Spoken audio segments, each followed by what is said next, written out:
Colin, thanks for joining us today. With the new administration and the Jones Act, we're very curious how that's going to turn out. But there's a ton more questions that we've got for you. And before we dive into that, why don't you let folks know who you are and kind of how you came to be the Jones Act subject matter expert? Came to become the Jones Act guy. Yes, so good morning, everyone. Thanks for joining. Colin Grabow, I'm Associate Director at the Cato Institute's Herbert A. Stiefel Center for Trade Policy Studies. And yeah, I've been researching and writing about the Jones Act more or less since September of 2017. In fact, my first day at Cato was September 25th, 2017. I mentioned that specific date because it almost exactly coincided with the Hurricane Maria that hit Puerto Rico. I think it hit Puerto Rico on September 20th of 2017. So one of the first op-eds I ever wrote for Cato was about the Jones Act and its role in the harm that it had been inflicting in Puerto Rico and the fact that it complicated delivery of relief supplies to Puerto Rico. And on the surface, I'm a free trade guy. This is the free trade barrier or barrier to free trade.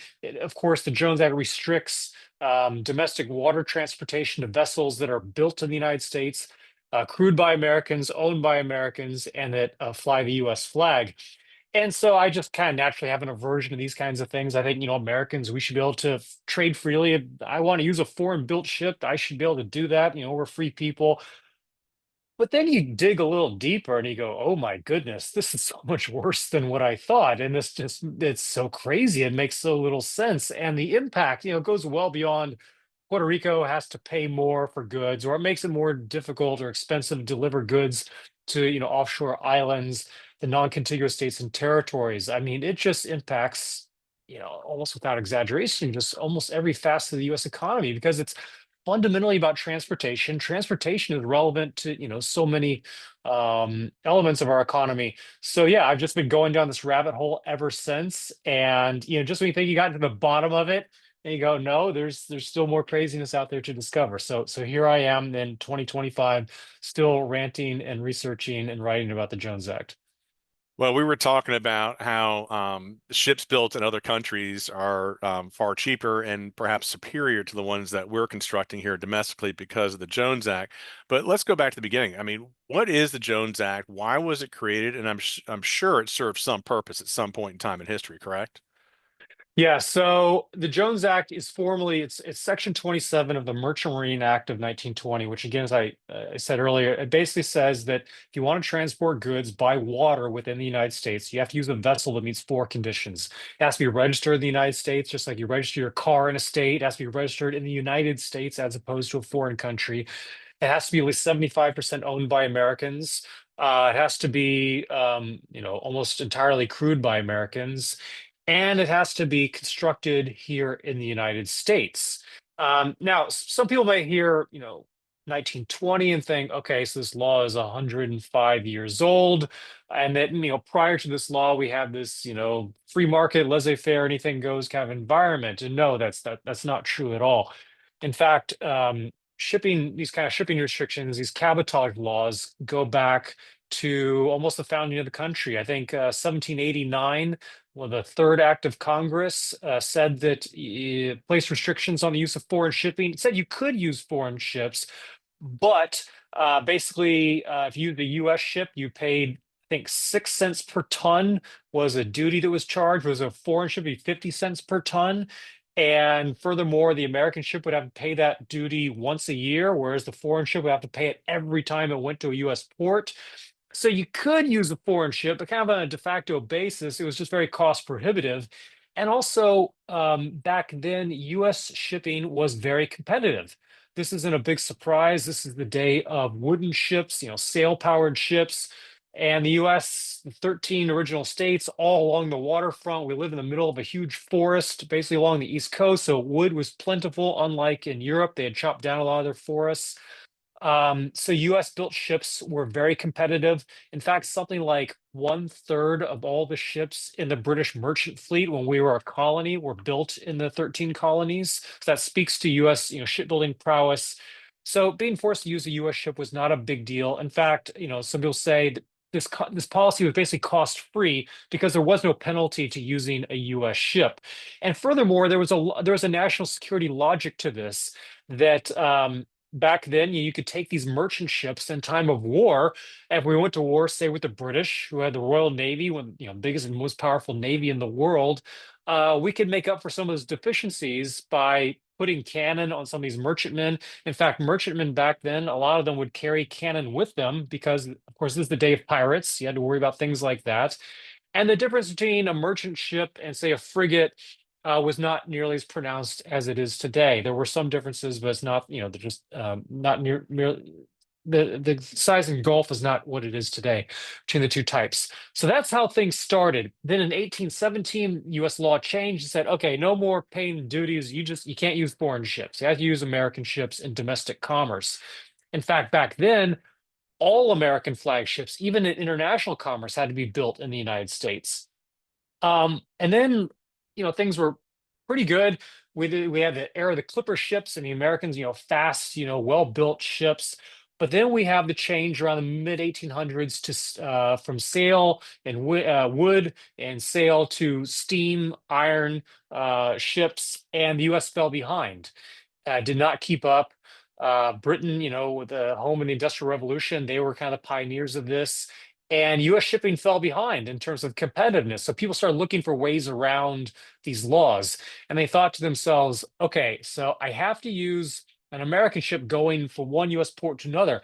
But what if I go to a foreign port first, and then from that foreign port back to an American port? And you could do that. In fact, there was a court case about this where someone tried to ship 250 kegs of nails from the East Coast, from New York to Redondo, California, and they did it through Belgium. They went to Belgium on a foreign ship, transferred the nails to another foreign ship, went to California. And what's interesting here is, they did the math, and this apparently made more sense than using an American ship. So there was a court case about this. The court ruled, yeah, we read the law, you can do that. So Congress changes, said, no, no, no. Starts in the U.S., finishes in the U.S., goes by water. You got to use an American ship. But people still looked for ways around, and they found another loophole. And this was in the Alaska trade, sending goods to and from Alaska. And they thought, well, I can't send goods over water to a foreign port. What if I take it over land?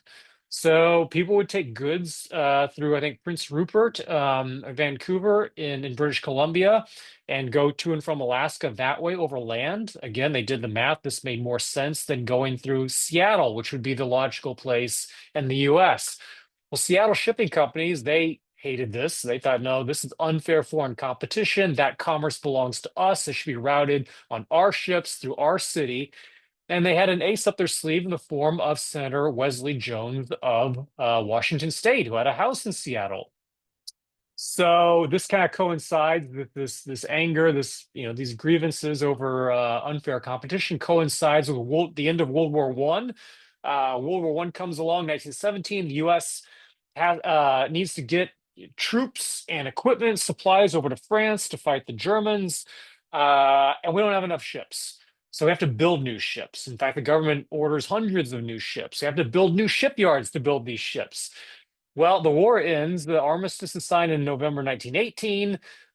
Finally signed the peace treaty, I think, in 1919. The U.S. government has all these ships on its hands, most of which, by the way, were delivered after the war was over. What do they do with all these ships? So Senator Wesley Jones says we should pass a Merchant Marine Act to kind of deal with, disposing of these ships. But while we're at it, let's also kind of re-examine a number of areas of our maritime policy. And they have a bunch of hearings about this. In February of 1920, a guy named William Clark from the Pacific Steamship Company based in Seattle, Washington, he shows up to testify and he says, we got this problem with unfair foreign competition. And we actually have some ideas on how to fix this. Here's an amendment. We think if you change the laws, change this language here, that'll solve the problem. No more unfair foreign competition. And if you look at the Jones Act, Section 27 of the Merchant Marine Act of 1920, it's almost exactly mirrors what William Clark of the Pacific Steamship Company proposed. The last thing I'll add here is that, so this is June 1920, the law gets passed. In August of 1920, Senator Wesley Jones goes to Tacoma, Washington to give his first public appearance, kind of defend this bill and talk about what's in it. And sitting right next to him is William Clark of the Pacific Steamship Company. So that's the origin story for the Jones Act. I apologize for, going on at length about that, but that is kind of how we got to where we are today. Well, I'll let you take a sip of water after that explanation. That was fantastic. But you got to give them credit. They got it passed. That's how the game is played, and that was played to the hilt right there. But now we're stuck with it. And kind of the reason I first intersected with you was over agriculture at a very high level. Worrying about how do we move things around domestically, all these little port cities that we have along rivers and the coastline or coastal waterway and the devastating economic impact the Jones Act has had on them and so many other places. Would you talk a little bit about agriculture, the impacts there? Because I know Ewing and I and some others really want to pound this message home at a national level, so at least the ag producers and processors understand what we're going through with the Jones Act. But can you talk about the impacts to agriculture specifically, and then maybe a little bit more broadly some of the other sectors? Yeah, so the Jones Act, its impact, am I or we so critical of this law? What's the impact of it? I mean, on the surface, you may think, hey, American built ships with American crew, what's the problem here? The problem is that the Jones Act makes water transportation extremely expensive, far more expensive than what you find internationally. Why? Well, first, let's start with the ship itself. Again, they have to be built in the United States. US built ships are vastly more expensive than those built overseas. Give you a concrete example. Currently, the estimated price to build a medium range tanker, the kind of tanker used to transport refined fuels, motor gasoline, jet fuel, whatever, is around $50 million if built in Asia, 45 to 53, somewhere in that range. The latest estimates for a medium range tanker built in the United States are anywhere from 200 to $250 million. So that right there is a minimum of $150 million extra in capital costs just to build the vessel. Container ships, I mean, there again, you're looking at a delta of foreign built 2,500 container ship, $50 million in the US. The last Jones Act ship of that size cost over $225 million. So, that's $175 million delta, right there. Then you have to operate this ship, and crewing the ship with Americans, paying American taxes. You have special American tariffs. So, for example, if you want to get your ship repaired in a foreign shipyard, you got to pay a 50% tax on that. You have American insurance costs. Of course, we're a more litigious society. Guy falls downstairs, he's going to sue. You're going to have, damages are probably going to be higher than in other countries. So all that adds up. And the latest numbers I've seen, actually, Senator Mark Kelly tweeted out last month some stats showing that operating costs for a U.S. flagship were around $11.5 million a year, and a foreign ship was, I want to say, $3 million a year. So you're looking at, $8.5 million delta there in operating costs. And by the way, that's grown. Foreign shipping, it's been anywhere from like 2.5 to 3 million pretty steadily over the last 15 years or so. Meanwhile, the US has gone from, like, I think I want to say 6.5 million up to, now 11.5 million over the same amount of time. So I think back in 2011, we were like a 2.7x delta, and now we're like 4.4 X delta. So, you add that up, and then on top of everything else, you have limited competition. There's a finite source of vessels. Jones Act vessels or ships, I should say, comprise less than 1% of all the ships in the world. So 99% of the ships out there are off the table for moving goods. So you add these factors together and you get incredibly expensive transportation. To give you one example, again, in the tanker space, in 2017, the Financial Times had a story in which they quoted the CEO of a Jones Act shipping company, and he freely admitted, he said, "Yeah, Jones Act ships are 3 to 4 times more expensive, the shipping rates, than an internationally flagged ship." Now, so with specific regard to agriculture, of course, agriculture. Moving bulk commodities, you want to do that as cheaply as possible. Efficient transportation is very important. And we've basically taken coastal shipping off the table. There are currently zero Jones Act compliant bulk carriers, ideal for transporting large amounts of, say, grain, agricultural products within the United States. We've seen complaints in the past, farmers in North Carolina, for example, saying that it's cheaper for them to buy soybeans or feed for their chickens from Brazil than from other parts of the United States after you factor in the cost of transportation. Ideally, you could barge that down the Mississippi and then put on a ship to go up to North Carolina. Well, there are no ships for that, so you have to containerize it. I mean, there are no Jones Act container ships that operate along coastal routes. They all serve the non-contiguous states and territories, Puerto Rico, Hawaii, etc. Um, so you can think of it as kind of a tax on domestic commerce that actually tilts the playing field in favor of imported goods, because after you factor in the cost of transport, it makes more sense to buy from the Brazilian guy than to buy from the farmer in the Midwest, for example. And then this is especially pronounced with the non-contiguous states and territories. The U.S. Department of Agriculture, for example, had a report several years ago noting that Puerto Rico was importing rice from China instead of the U.S. mainland, and said there were basically two reasons: the China, they were selling their rice at a discount, and B, it was because of the Jones Act. Once you factor in the cost of transport, it made more sense to buy it from China than from the Southeast United States. We also there was a 2013 GAO report about the Jones Act's impact in Puerto Rico. They talked to members of the Puerto Rican Farm Bureau, and they said, look, after you factor in the cost of transport, it makes more sense for us to buy things like corn, potatoes, animal feed from foreign sources than buy it from the United States, from the US mainland. Um, so those are, some examples off the top of my head. I'll also point out that in 2015, the Farm Bureau sent an open letter to the US Senate urging them to support Senator John McCain's effort at the time to repeal the Jones Act. I can't remember if it was repeal or reform, but they were very much made clear their anti-Jones Act position. And the last thing I'll say is that back in the 1990s, there was something called the Jones Act Reform Coalition. They tried to take advantage of the new Republican Congress at the time to push on the Jones Act. And if you looked at their membership, I mean, it's something like, I want to say, three-quarters of it was agricultural groups. So they've long been very attuned to the Jones Act's impact on their transportation costs. Yeah, you bring up a good point there too. The political winds that support the Jones Act. It's a sail full of holes, obviously, but there is a ingrained DNA knee-jerk reaction in many constituencies to immediately defend the Jones Act without a set of facts to stand upon. And you and I know this. We we batter against the same wall for a long time, trying to at least get some awareness and attention to the matter.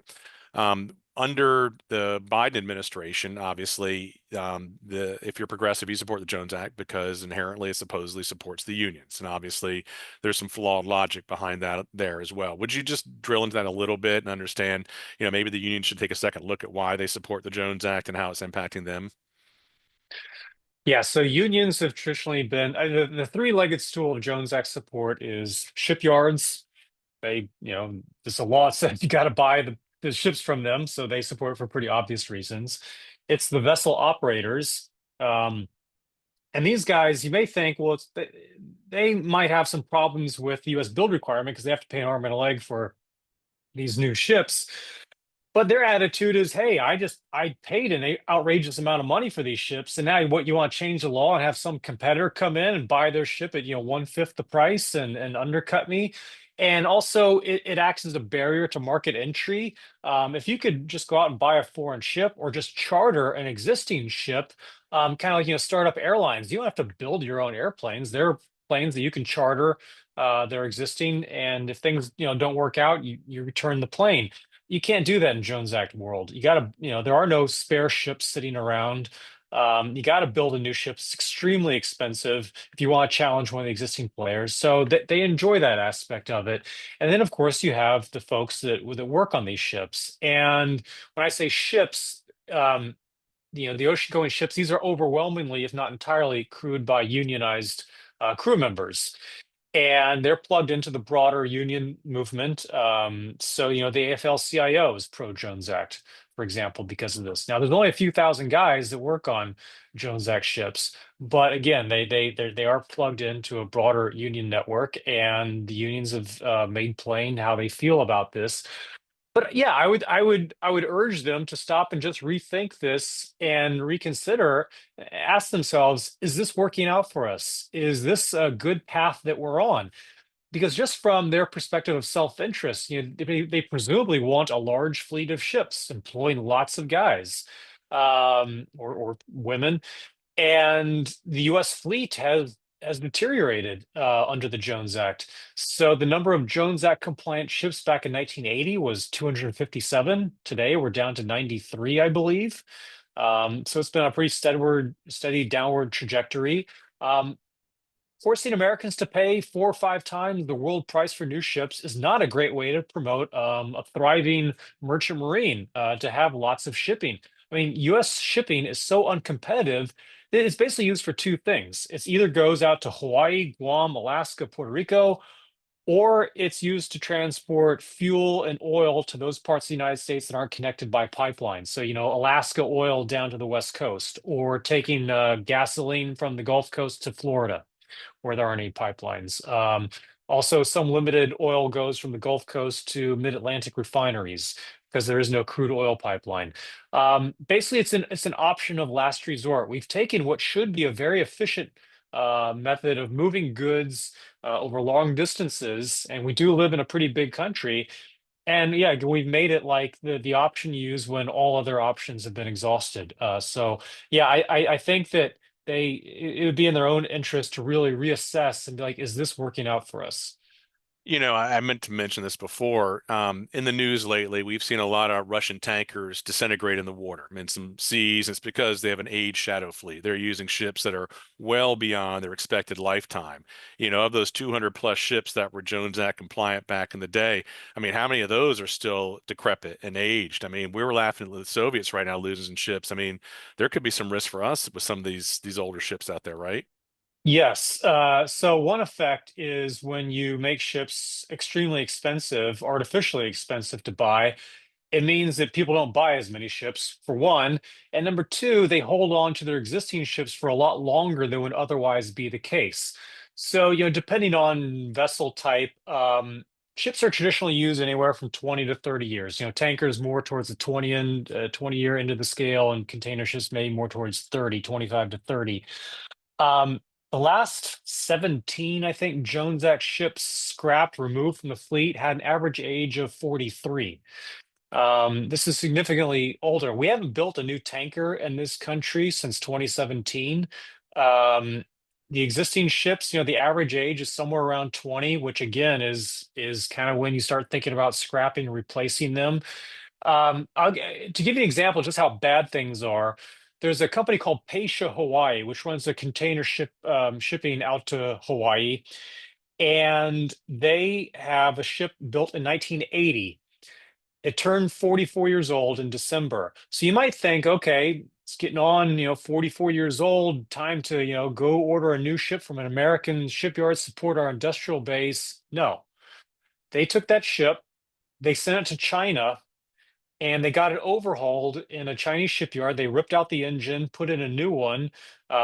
This ship was so old, it was operating on steam power. Now, steam kind of went out of fashion in the 80s, and now ships are switching to LNG. In the interim, they were, diesel powered. Um, if you go to Pasha Hawaii's YouTube page, they have a video saying this is the first in the world steamship to LNG conversion. And of course it is, because in any other country where they would have gotten rid of that ship a long time ago and just bought a brand new ship. So these guys just put in a new engine that's not cheap. I don't know exactly what they paid, but their competitors, their lone competitor there in the Hawaii trade, Matson, they did the same thing for a 21-year-old ship about a year ago. And according to their annual report, I think it cost them $72 million to do that. I mean, $72 million, you could buy a brand new ship over in Korea. So these guys are spending tens of millions of dollars, which suggests to me they're not going to spend that money and use it for another 2 or 3 years. No, no, no. They're going to continue to use this, 40-some-year-old ship for years to come.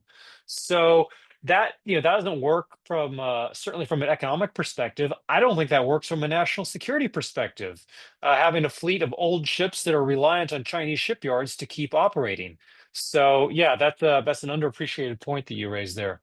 Well, and again, I think we didn't talk about the national security implications because the Jones Act absolutely has national security implications. And I think that's one of the things that you sometimes will get our representatives' attention over.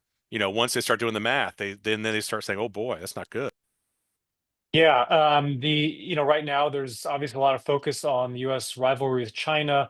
There's a recognition that the United States needs to have a presence in the Asia Pacific, that any future possible conflict, God forbid that happen, with China is going to heavily involve the maritime domain. So we need ships. And the Jones Act, theoretically, it means that, well, we have shipyards that build ships. It means we have mariners to crew those ships. It means that ships, mariners, and shipyards. So those three things. Well, we already mentioned the ships. I mean, the fleet is more than halved over the last 40 some years. In terms of ship building, uh, in 2023, which is the last year for which we have data, US shipyards accounted for 0.1% of global output. We're basically, I think we ranked number 14 in the world. We're almost exactly tied with Iran, which I don't think is known as a great shipbuilding country. We built last year, there were zero large ocean-going ships delivered by U.S. shipyards.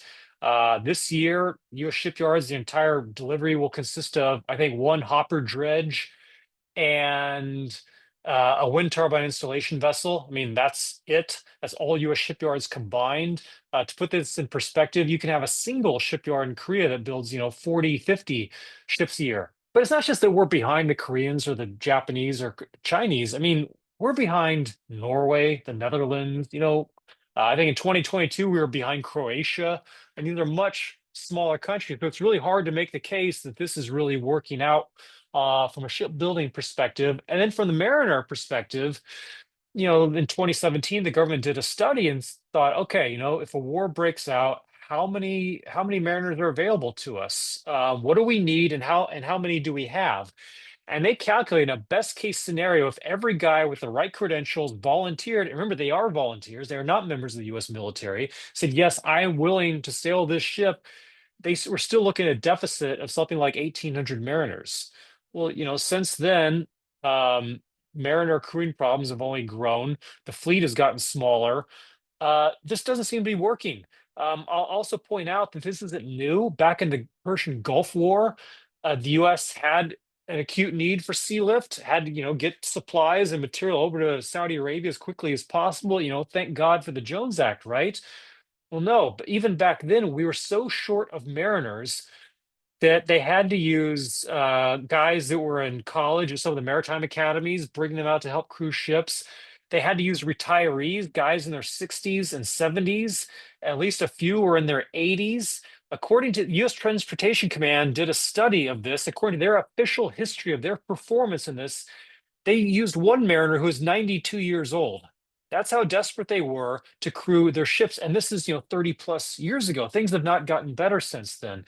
So I think from a national security perspective, the Jones Act is not meeting our needs, and we need to move away from this. We need to find a law, find policies that meet our economic needs and meet our national security needs. I think it's very hard to make the case the Jones Act is doing either one.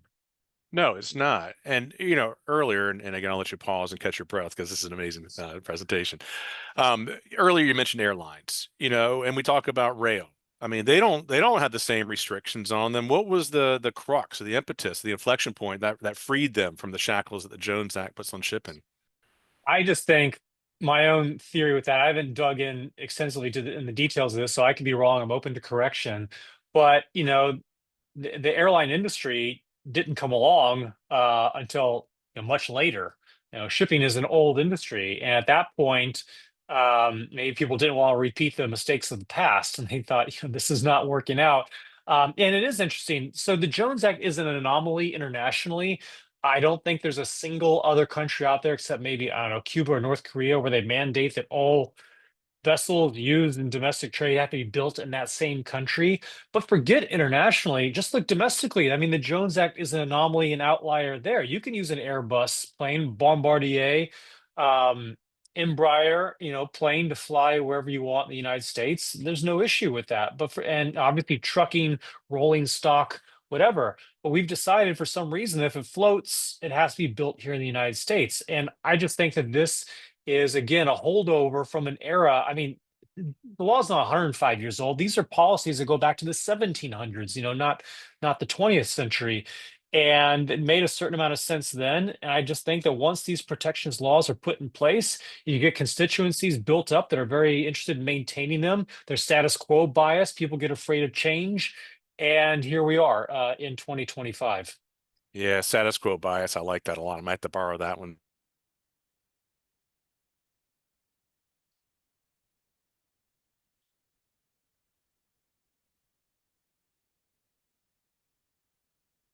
There were some we thought maybe there. Oh, there we go. I froze. Sorry. Okay. Yeah. Yeah. Yeah. We'll Okay. edit Got that you little back. piece out there. Anyway, well, I think when we intersected under Trump one, we seemed to think that there was some sort of silver lining to the clouds. That maybe there could be a party, maybe there could be a way through.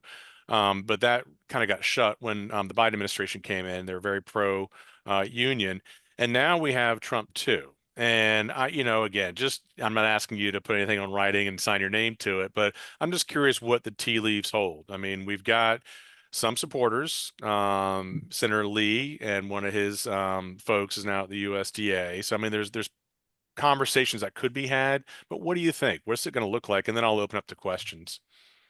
So yeah, for those not familiar, under the first Trump administration, there was some talk about reforming the Jones Act. This was centered largely around the issue of liquefied natural gas. The United States is the world's leading exporter of LNG, but we cannot transport it to other parts of the country, New England, Hawaii, Puerto Rico, because there are no ships to transport it. That may be changing, by the way, with regard to Puerto Rico, but not for the other two. That's another like rabbit hole we can go down. But anyway, and so consequently, these places have to import LNG from other places. We can export LNG to China, all over the world. We can't send it to other parts of the United States. So they were importing from Russia, Trinidad and Tobago, West Africa, all sorts of places, but not, the Gulf Coast, because of the Jones Act. So there was an attempt made in the first Trump administration. Some of his advisors pushed Trump to issue an executive order, or a waiver rather, that would have exempted liquefied natural gas from the Jones Act for 10 years. Trump initially seemed open to it, but he said he wanted to talk to pro Jones Act folks before he made a decision. So the next week after news of this broke, six senators plus Steve Scalise went down to the White House, said, no, no, no, do not touch the Jones Act. And Trump didn't say anything, but the attendees afterwards said, we got a statement from Trump promising he wouldn't touch the Jones Act. Trump apparently blinked and backed off after that. So, where do things stand today? Well, with regard to LNG, it's interesting that this is 2019. In the 2020, I think, or 2021 National Defense Authorization Act, there was language in there that greatly restricted the president's authority to issue such waivers. He can only do it for, I think, 10 days now, with possible extensions up to like 45 days. So, 10 years is completely off the table and has to be linked to an immediate adverse impact of military operations rather than just kind of a more vague national security justification. So that's happened. And then if you look at, so who are the current players in Trump 2? Well, Kevin Hassett, who was the chair of the Council of Economic Advisors under Trump 1, he was one of those advisors pushing the president on the Jones Act. He's very anti-Jones Act. He's back in the Trump White House in a different capacity, but he's there. He's part of the economic team. Elon Musk. He had an interesting Twitter interaction last year in which someone named Alex Stapp had a very anti-Jones Act tweet, and Elon just responded, "True." Um, so take that for what it's worth. Who knows, Elon, what issues he's on to these days. If that's something that still resonates with him. Vivek Ramaswamy criticized the Jones Act a few times, or at least twice during his campaign, I believe. Of course, he's since departed the Doge team, so I don't know what his influence or role, if any, is in the Trump White House. And then if we look kind of broader in the political world, what's going on, there are a few interesting developments. On New Year's Eve, Representative Richie Torres of New York, who I believe has a Puerto Rican background, he had a tweet against the Jones Act, kind of emphasizing its harm to Puerto Rico. And then the governor of Colorado, Democrat Jared Polis, he quote tweeted that and said something like, "Yeah, the Jones Act is horrible for all of us, not just Puerto Rico." And then the governor of Utah quote tweeted him and said, "Yes, Happy New Year's to all of my fellow Jones Act haters out there," something like that. Connecticut Governor Ned Lamont, in his State of the State address last month, criticized the Jones Act. He did so through the prism of they can't get access to US LNG brought in by ship. They totally rely on foreign supplies, and right now they're struggling with very high heating bills up there. Also worth noting that among in Congress that Alaska replaced Mary Peltola, Democrat Jones Act supporter from Alaska, with Nick Begich, who campaigned against the Jones Act. So he is going to be the first anti-Jones Act member of the Alaska delegation, and I think something like 40 years. Um, Also had Representative Nellie Poe of New Jersey. She was previously a member of the state legislature, and when she was there, she introduced several anti-Jones Act resolutions. So she's now in Congress. It's worth noting that last week, I believe, Representative Ed Case of Hawaii introduced a bill that would exempt the non-contiguous states and territories from the Jones Act. He's done this before, but it's interesting this time around, he actually got a Republican co-sponsor for it, which is Delegate Moylan of Guam. And he was actually interviewed about this earlier this week, and he said, look, it's an uphill battle, but I do think every time I reintroduce this, I get a little bit more momentum. The support seems to be growing. People are, waking up a little bit more. So I think the base case is the Jones Act remains in place. It's been there for 105 years, so I certainly wouldn't bet against it, but I do think the level of awareness around it, a recognition of the flaws, the broader flaws in our maritime policy, the fact that things are not working. I think there is growing awareness, and that growing awareness will not do any favors for the Jones Act. I think when people look under the hood a bit at U.S. maritime policy and see what's going on. Oh, I agree completely. Ewing, I saw that you unmuted there. Did you have a question for Colin? Yeah, I did. Um, so, what's your assessment of the most effective way to really open up the discussion and move some things forward? Yeah, I think that we sh it's really worth focusing on the US build requirement. Back in the 90s, now that I think about it, there was actually a bill introduced, had the support of 7 senators, something like that, all from agricultural states, that would have exempted agricultural products, any vessels transporting agricultural products, from the Jones Act. And this would do two things. Number one, that's obviously from an economic perspective, you can bring those capital costs down. That's a key ingredient in getting more efficient shipping. But also, that's a national security win. You want more ships in the fleet, make them cheaper to buy. If we're in a place right now, we want to expand our maritime industry, get more business for U.S. shipyards to, repair those ships. I think that's a great way of doing it. So it's a win-win. I'll give you an example of this. So I mentioned earlier there was a possible little tweak for Puerto Rico with regard to LNG. So back in 1996, there was a Coast Guard Authorization Act that gave a little exemption for Puerto Rico. It said, if at any point a foreign built LNG tanker is crewed with Americans, brought under the US flag, then it can transport LNG to Puerto Rico, provided it was built before the year this bill was passed. Well, guess what? In December, a company called Crowley bought a ship built in France back in 1994, and they just reflagged it, and they're putting American crew members on it, and it looks like it's going to transport LNG to Puerto Rico. So, a couple lessons here. Number one, this is a suboptimal solution because the ship's 30 years old. To put that in perspective, out of like 700 LNG tankers in the world, this is one of 13 that is 30 or older. But it's going to connect U.S. Supply chains. Americans in Puerto Rico are going to get access to American LNG. That's a win. It's going to give jobs for American mariners on those ships. That's a win. If that ship needs to be repaired, they want to go to most convenient place is a U.S. shipyard on the East Coast. So potential business there, and an older ship is probably going to need some work on it. So I think that could be a model and say, you could say, for example, the agricultural community could say there are no bulk carriers in the Jones Act fleet. There are zero. How about you just have an exemption saying you can use a foreign built bulk carrier, you know, and so you kind of model it off of that. That'll, this is obviously not a vessel type US shipyards are building.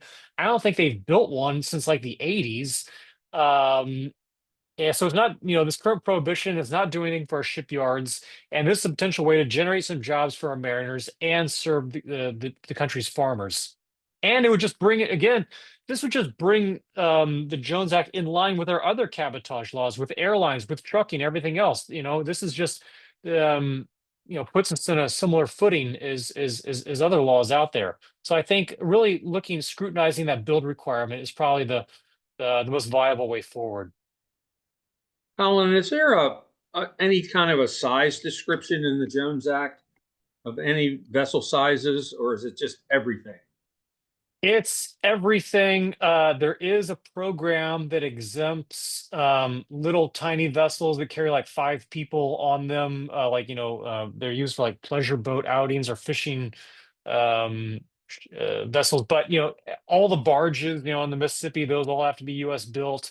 So yeah, the Staten Island Ferry.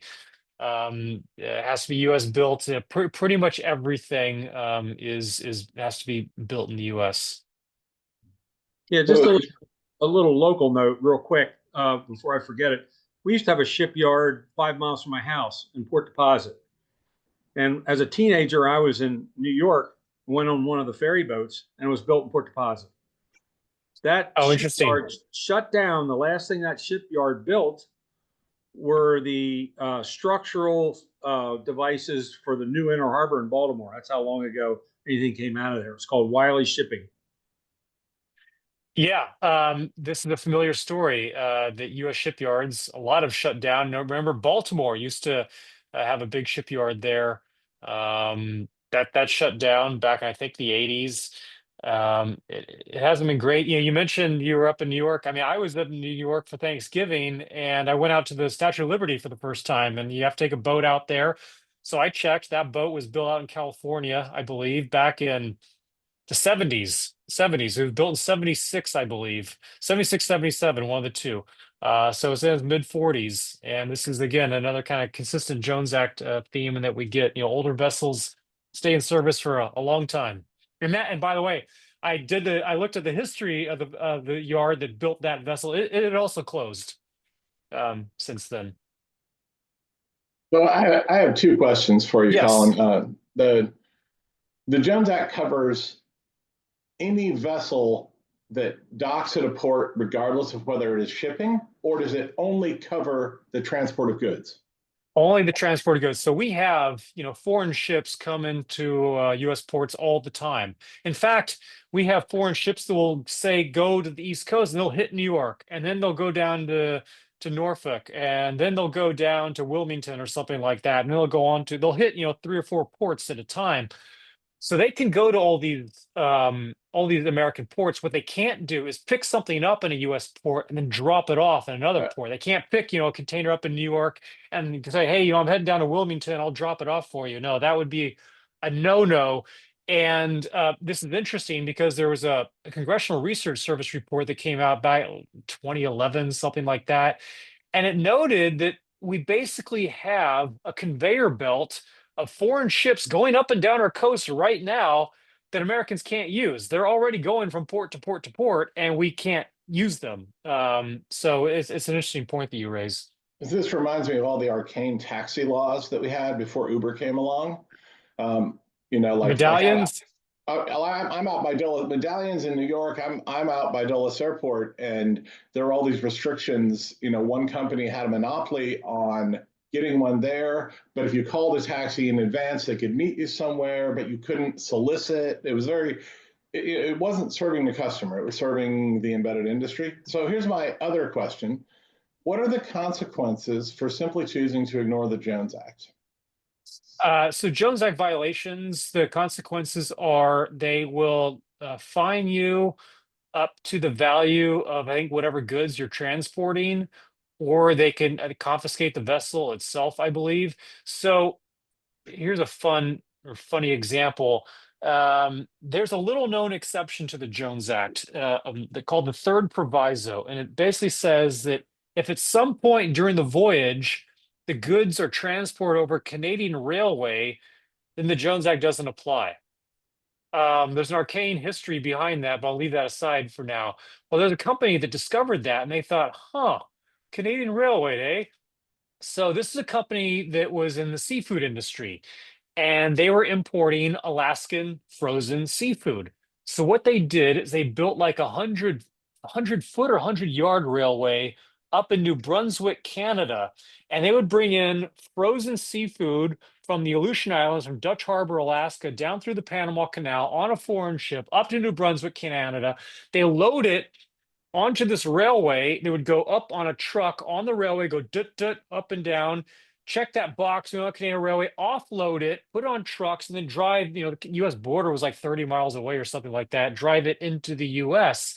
And anyway, Customs and Border Protection, which enforces the Jones Act, they said, no, no, no, that is not a Canadian railway. And they tried suing them for several $100 million. They settled for something significantly less than that. But what's interesting here to me is these guys did the math. And again, building this fake railway made more economic sense than just using a Jones Act ship to go to the East Coast directly. Will making everything from China 25% more expensive, will that reduce the delta of the impact the Jones Act has? Will that lessen pressure to repeal it? That's an interesting point. So, I mean, I think with the tariffs on China, you're kind of squeezing a balloon there. Yeah, we don't. History kind of shows, like with the previous tariffs, that you don't buy as much from China, but then you buy more from Vietnam or or Mexico or something like that. You're still importing it. So I don't see an obvious nexus between the two. I have to give that some more thought, but off the top of my head, I I'm not seeing it.